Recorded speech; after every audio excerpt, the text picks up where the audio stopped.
এখানে আমার আল্লাহ নিজের পরিচয় দিয়ে বলছে, কুলহু, হে নবী আপনি বলে দিন আপনার মালিক হলো এক, আল্লাহুস সামাদ। আপনার মালিক কারো মুখাপেক্ষী নয়, লাম ইয়ালিদ ওয়া লাম ইউলাদ।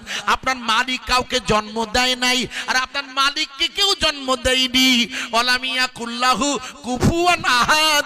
আপনার মালিক হলো সেই আল্লাহ ইলাহা, যে ইলাহ হলো আপনার পরম মালিক আল্লাহ। আল্লাহ হো তার মিন্দারা, হো তার মিন্দারা ওং সর্বমঙ্গলা। বেদের ভাষা এই পৃথিবীর সৃষ্টিকর্তা হচ্ছে এক।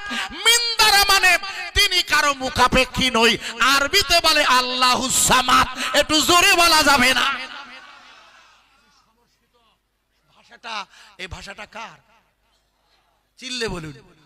হিন্দু মুসলমান আমরা বান্দা কার?